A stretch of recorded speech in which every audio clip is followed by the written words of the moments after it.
Welcome to the third installment of the EACA's Advertising Europe episodes. My name is Johan Boserup. I'm the Global CEO of Investment at Omnicom Media Group. But more importantly, in this capacity, I am the chair of the Media Agency Council within the EACA.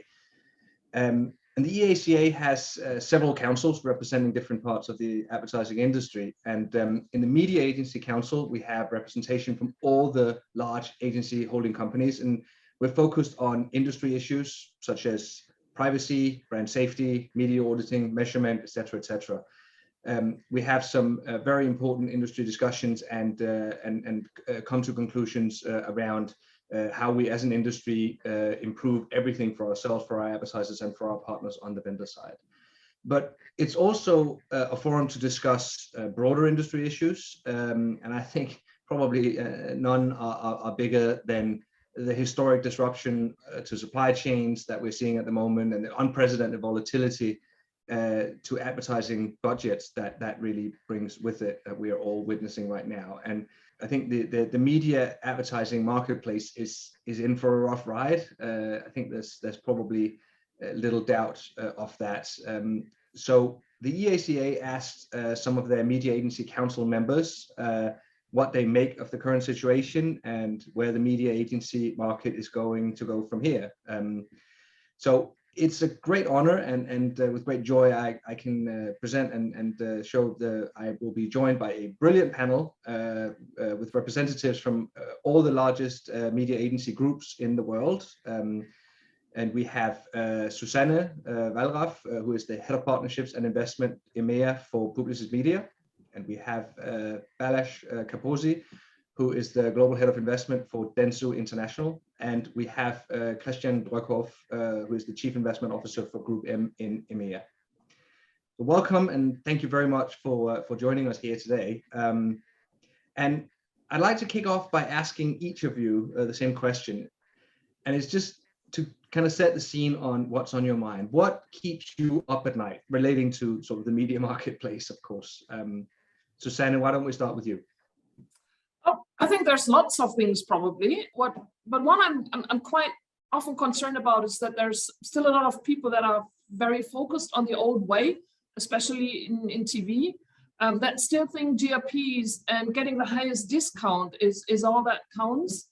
However, the speed the speed of change is faster than ever, and it will never be slow again, right? So TV is still being bought, or a lot of TV is still being bought the same way as we did it 20 years ago, and that's not gonna work moving forward. So unfortunately, we still see clients that don't embrace the future. So I think we need a lot of different thinking fast in that respect. And then there's other things like cookieless, where we don't see enough. I personally think we don't see enough speed. Measurement issues, regulations, so there's lots of stuff. But I think really thinking forward is one of the most key ones that maybe doesn't keep me sleepless at night, but is of a great concern. I personally couldn't agree more. There are tons of things, but I think you're right that particularly in a volatile market like this, if we don't adapt as an industry and as companies servicing our advertisers, we're going to really struggle to do the right thing. Balazs, why don't we go to you?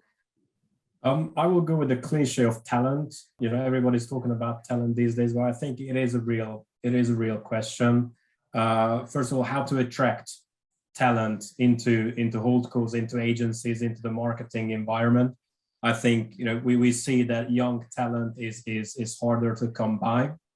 How we develop them, you know, in our agencies, how we provide them the necessary training and development and all the support that they would need to learn and to thrive in this environment, and how to retain them, not particularly in our, let's say, in the Dentsu or the Publicis or GroupM, but in the industry. How do we keep them in the industry so that this remains the industry that I joined, you know, nearly 20 years ago, which is so interesting and so dynamic, and, you know, where I could see a future. So talent, I would say that's my biggest worry these days. Again, completely agree. We're a service industry made of people. If we don't have the right people, it's going to be very difficult for us to service our advertisers and our clients. Yeah. Christian, what's keeping you up at night? Yeah, next to talent, it's for me it's also measurement really. and why that is really because we had, like, for decades, specifically for linear TV, we had the panels, it worked well, and it still works well.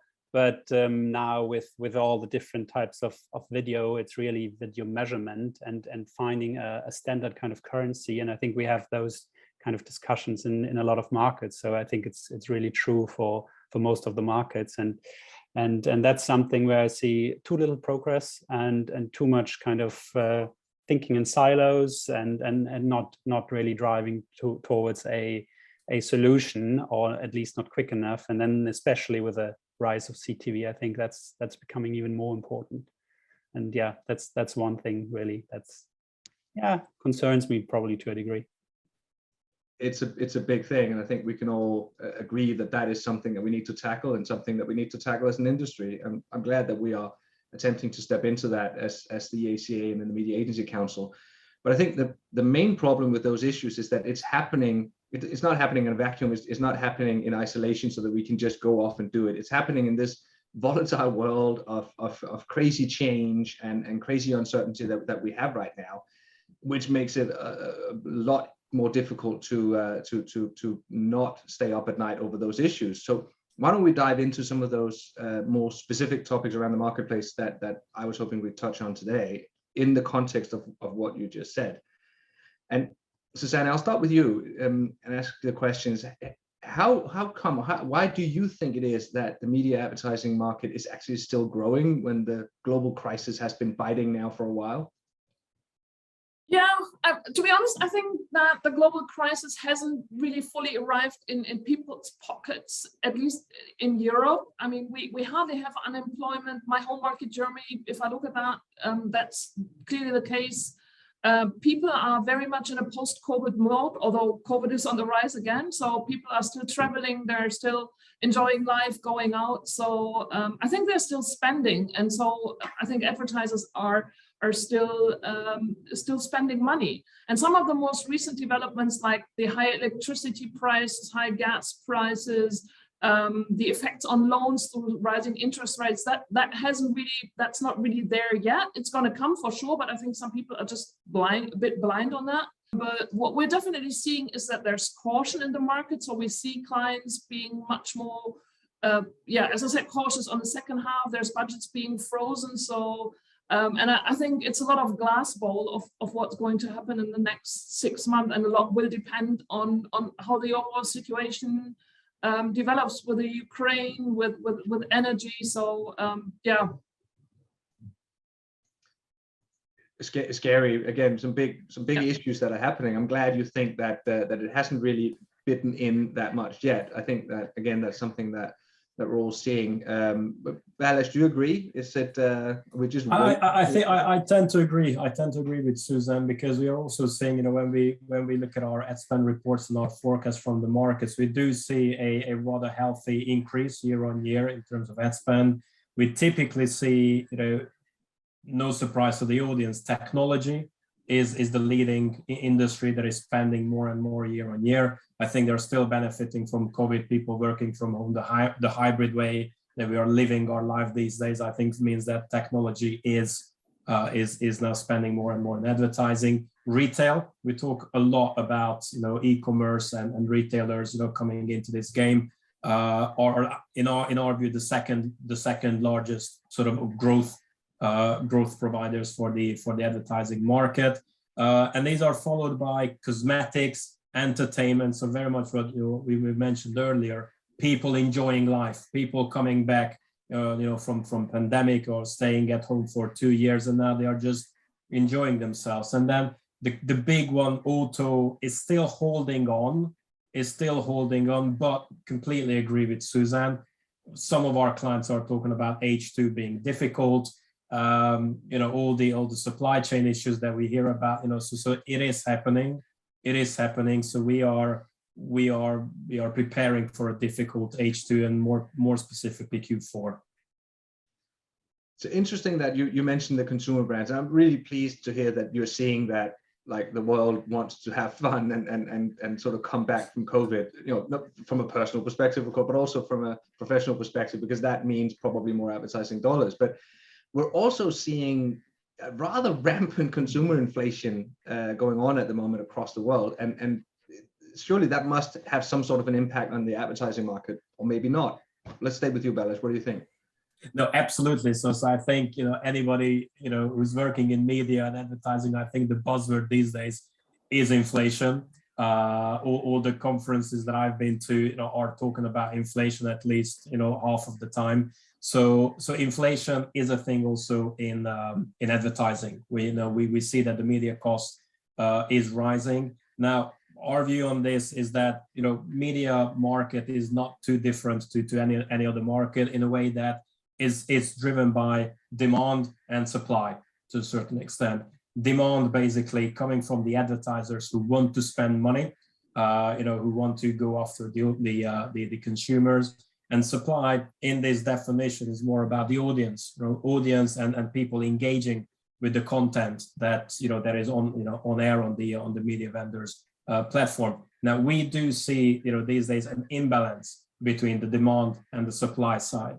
So what we were talking about here is that the economy, the consumer in itself in H2 is very positive and very strong. They are going out, they are spending more. That demand, that growth, I think advertisers want to capture, which means that their interest, they are spending more. They want to invest in on media inventory. So they are loading a lot of cash into inventory. On the other side, what we are seeing is that audiences are shifting. So people's behavior or how they are consuming, and again, this is a cliche, but I think it is true, especially the young target audiences on TV, they're just not there anymore. They might be looking at TV content, but definitely not in front of the TV at 8 o'clock in the afternoon.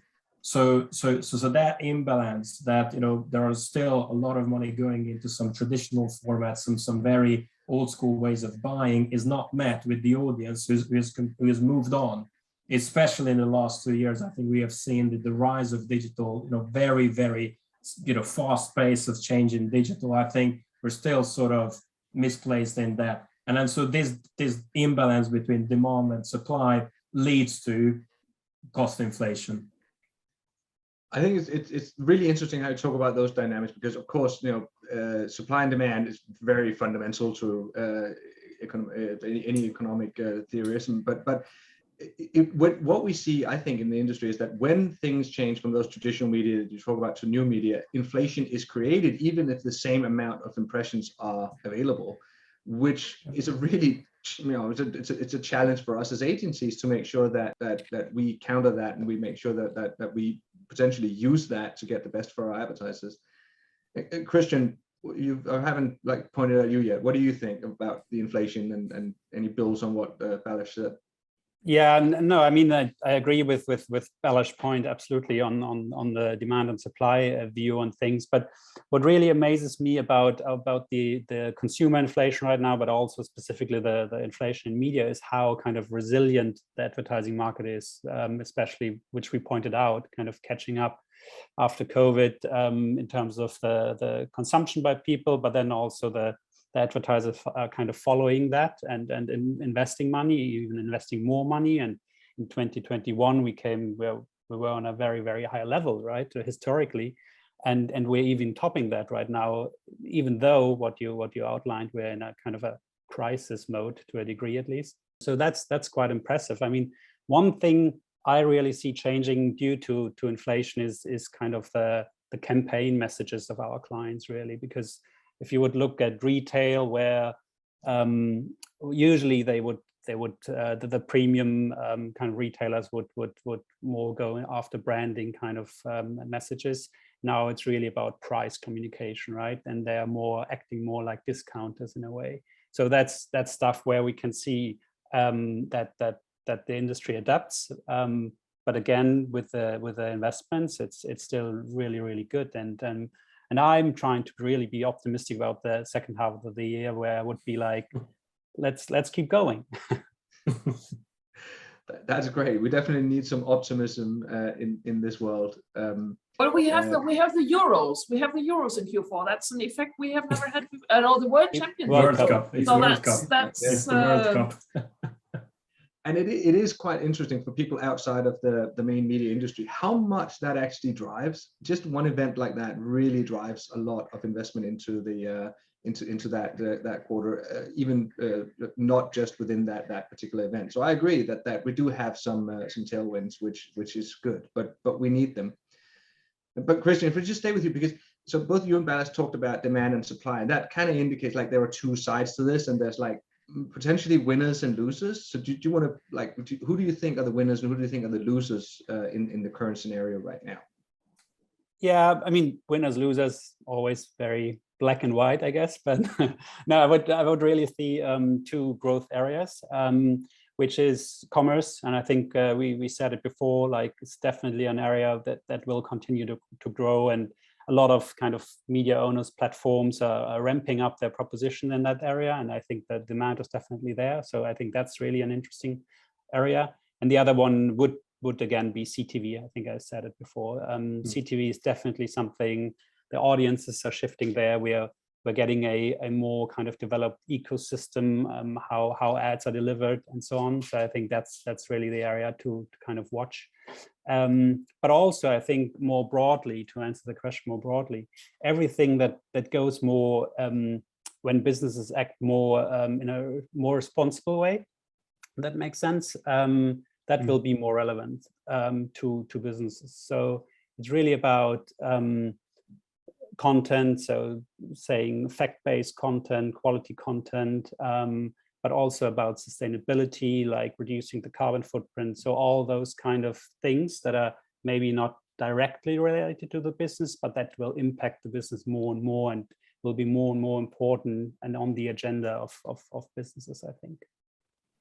Interesting. And Balazs, I gave Christian the opportunity to build on yours, so I'll give you the opportunity to build on that one. I know Dentsu has that particular last bit has a big initiative in that. Yeah, I mean, yeah, we are very much, I think, we are dedicated on sustainability, and so we were taking that, very seriously. But I think to build on Christian's, well, I think, yes, I think digital, I think is, I think the world became very much TV digital with a little bit of out of home. So right now our estimates show that globally 55% of all ad spend is going into some form of digital. It has passed the 50% mark in the last couple of, I think, years now, but now we're going into closer to the 60 mark, which is if you think about it, quite a big jump in a decade, especially e-commerce, retail. But what we are seeing right now with the vendors is outcome-based inventory. That's something that more and more we are investing in, and we are seeing from our clients asking for the inventory, for those solutions to be readily available. Now the other side of this, who the losers are, and I don't, I'm still subscribing to a number of print magazines and all of that stuff. I'm a little bit old school on that one, but print is, I think, poor print is lagging behind. So COVID didn't help them, and their comeback in the last year and a half is slower than the other media types, and I think it's coupled with just going back to some of the inflation conversation, the increasing cost of production, the increasing cost of distribution, the cost of running their business is increasing while the ad dollars are not going there. So I'm feeling sad about print, but I'm afraid to say that that's an area that is lagging behind the others. It certainly is, but there's also the sustainability point on that, because True. It's not very sustainable to bring news or written words to you on a dead tree. It's much more sustainable to do it on a screen. Yeah. But very interesting that you say that recently we've crossed over the 50% point as an industry for between digital and traditional, and we're rapidly moving on from that. I, for one, would have expected, so we expected that to happen in COVID, that we would greatly accelerate towards digital. What has surprised me is that it certainly hasn't gone back since we've all come out of lockdowns, and it's not even stagnated at the level. It's actually continued to accelerate even more coming out. So it seems that COVID really introduced some new consumer habits in terms of media consumption with our consumers. So I think, yeah, in terms of winners and losers, digital is I think it's a very safe bet to say. Susanne, we need to get back to you, I think. What do you think? So you've mentioned some concerns in the second half of this year, which I very much share. What do you think is going to happen if the world does go into this full-blown recession later this year? Well, we all hope it won't, but I think we're going to see something we saw during COVID times, and something that Balazs just mentioned, which is clients concentrating their investment on where they actually see their money work in terms of sales. So outcome-based, business solution-based, purposeful, very measurable, ideally guaranteed outcomes. I think that's the area where we're going to see focus for especially when the recession hits. Strong data capabilities will be an asset. Better targeting, so that's going to be even more in the center and in focus of campaigns and moving forward. I think if we really hit recession, I think the whole topic about the metaverse, which is very hyped right now, that might slow down a bit, not disappear, but I think people will have more important things to do than thinking about avatars and building something in Decentraland. So I think that's what's gonna happen from my perspective. I think that's a really interesting point, that innovation may slow down because needs must, right? Christian, do you see that the same way? Yeah.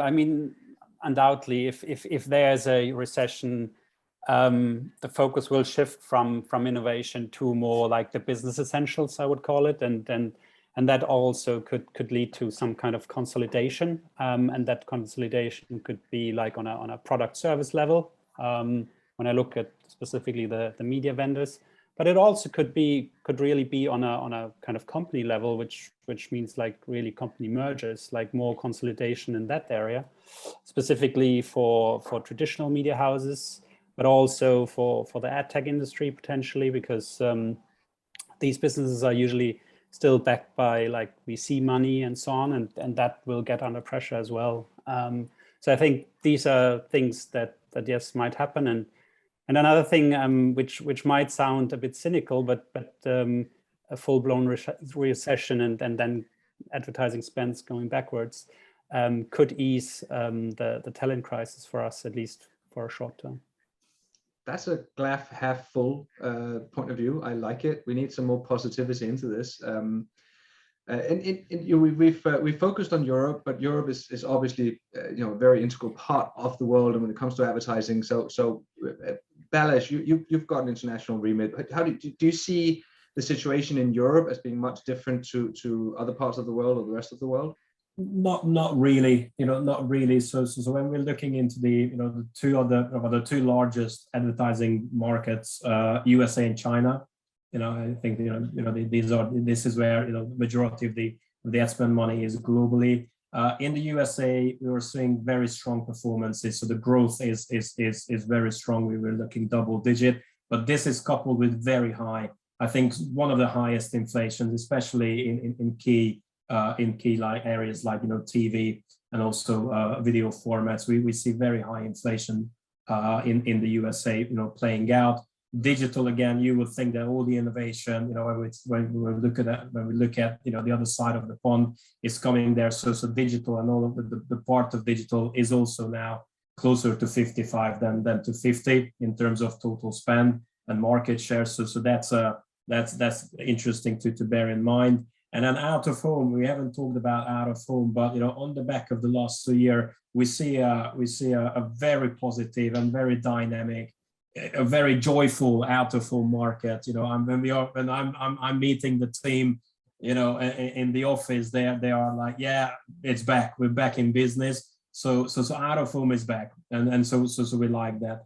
Now, China is slightly different. I think it is. We saw a massive increase in 2021. I think our estimates put them into a 22% year-on-year increase. Of course, the baseline was very low in 2020, but I think now we are somewhat slowing down. We are in sort of mid-single digit growth rates year on year compared to the 21 baseline, which is a bit of a step back if you think about China. Digital here, I think for maybe some of the audiences, a little interesting news is I think China has one of the highest digital penetration rate in terms of ad spend. We put it at around 75% as a market share. So if you think about it, 75% of a close to 120 billion advertising market going only into digital and mostly into e-commerce, that's a very different environment to Europe. Right? I think that's something to recognize. And then just if I can finish on one bright spot from the region, and that is India. We don't talk a lot about India, but in our view, that's the highest and the fastest growing market in the APAC region. Close to 16-18% year on year. Now very much getting close to Australia, which is the second or third largest in the region outside of Japan. So India, Australia are now head to head, which is quite an interesting statement to make, because I don't think that we would have said it a couple of years ago. So India and China e-commerce. Yes. I completely agree with that, and I think it's interesting how we talk about the issues in the industry. We also talk about where the innovation is coming from, and there seems to be some common theme forming here. And it seems that we all agree, without putting words in anyone's mouth. It seems that we all agree on those elements, and I think it's good to look to those parts of the world to see what's coming. But I also think it's interesting, your first point about that it's actually the same in terms of the economic outlook, and I think it's a relatively consistent picture all around the world, which isn't necessarily a good thing, because when the economic issues are consistent, then no country or region has really figured out how to avoid them, other than the things you mentioned at the end. So it feels like innovation is the answer to go up against recession and the economic issues that we're going to have. So we talked about this from our perspective, but Christian, to you, why don't we talk about sort of the other side of the industry? How are the media vendors, especially the big platforms, how are they responding to this current market situation? I think to your point of innovation, I think that we still see a lot of great innovation, especially in out of home, like programmatic out of home, audio. These are areas, and I think, and in general, I think the kind of silo thinking of different media types is going away more and more. It's really more about what type of content are we looking at. And I think in these areas we have great content, we have great new ways to advertise, and this will go forward. And I think the vendors are doing actually great work in these areas, and I think it's really exciting what's to come in the future. With the big platforms, I think they are really shaping their offer to be more responsible in many ways. So in terms of brand safety, in terms of data ethics, finding really new identity solutions and all that stuff. So I think I think they heard the call. They understand that it's very necessary, and they're moving in the right direction. I think that's kind of good to see, really. But yeah, still a lot of things to work on for everyone, but I think we're moving in the right direction. No, again, I like the optimism in there, and us coming together as an industry. Again, it comes back to if innovation is part of the answer, then we need to come together and create that together. Susanne, what do you think? Do you agree with that? Yeah, absolutely. One thing I see very strongly from the platforms is the focus on social commerce and e-commerce. So we see that with everybody. So and that's again about selling product, right? So I think there's a stronger tendency from the global networks to actually work on real business solutions for clients rather than doing a one-size-fits-all. So, and I think that's a really good thing to do.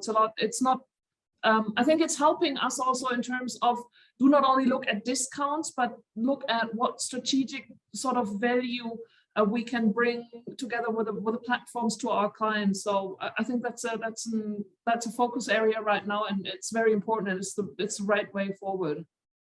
I think it's super important, brings us back to what the EACA and the Media Agency Council that we represent, what we stand for, a consolidated industry approach where we can meet up with the other sides of the industry to create this innovation and get us all into a better place. I think I love the positivity in that and the collaboration. And I think it's been really interesting to hear all the comments here. We're getting towards the clock's counting down. So I want to just jump to the last question, because I want to see if we can end on a high. There's been some doom and gloom, but there's also been some positive. But if each of you is just like to give me one reason to be optimistic about the future in the media advertising world, as brief as you can, what would that be? Susanne, if we start with you. Well, apart from personally being optimistic, although I'm German, is I think the data and the new ways we can use it. As I said in the beginning, TV is somewhat old-fashioned. Christian mentioned CTV, so the way they can target have been limited, but now we've seen big developments in ID-based solutions and more digital buy points through connected TV. So which means we can move away from the traditional broad audience to a much more targeted solutions, client-focused audiences with first, second, third-party data. So I think that gives great opportunities, and that's one thing I'm really excited about. Cool. I think all of us. Balazs, what about you? Positive. Well, I would say the World Cup is very exciting. So let's see that. But no, on a more serious note. So I think I think our industry is one of the most adaptable, or the one who is one of the most agile and flexible industries that I've ever come across. Right. So we will find a way. I think we will find a way. There will be clients who want to sell their products and their services. There will be consumers who are looking for solutions for their lives. And we are there as a mediator, taking the messages to the audience, and hopefully there is a contract in between. I mean, contract between the advertiser and the consumer. So we will be there. Surely it will change, but I think we are well suited to go through that change. So that's a positive. There is a very positive. We've done it before, and I agree. We can, as an industry, do it again, particularly with the perspective that you guys are giving here about collaboration and coming together and innovate. Christian, last German to be positive. Try my best. No, I think what Balazs said is so important, that our industry is like so adaptable and resilient, and I think for that reason I'm super positive that we kind of, even in difficult times, that we find the right way forward, that we learn from those difficult situations and get back to a really good growth path kind of thing. More specifically, what makes me really positive about advertising is the announcement from Netflix, because you would have always thought like Netflix is growing and growing and it doesn't stop, and then all of a sudden they realize, oh, wait a minute, it's slowing down, and all of a sudden they look at advertising, which then they always decline, that they wouldn't do that, never ever. And so apparently it's a very attractive model. So that makes me think that it's pretty positive. Yeah. I think that's a superb point, because if you ask the consumer, everyone will say that they hate advertising. But if you ask them if they like free stuff, they'll all say, yes, I like free stuff, please, and I'd like to have some more. And I think that it's one of the industry challenges we have is to make sure that the value exchange is clear between an advertiser and a consumer. But you talked about the contracts, which I think is super important, and I think it's only going to get more important as there is a squeeze on both sides. The advertisers need to get more return on their dollars, and the consumers may not have quite as much spending power, either because of inflation or because of pressure on the economy.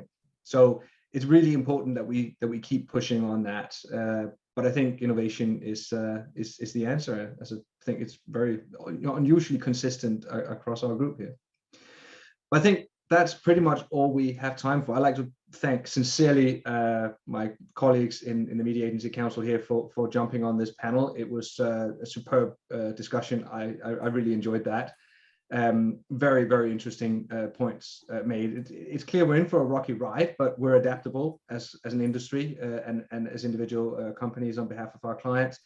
the advertising world is an integral community that relies on the different sides, the big platforms, the partners, and we will go where the opportunities are. And there's certainly a lot of opportunity in the digital space if we can crack the measurement and if we can crack the data that's been mentioned here.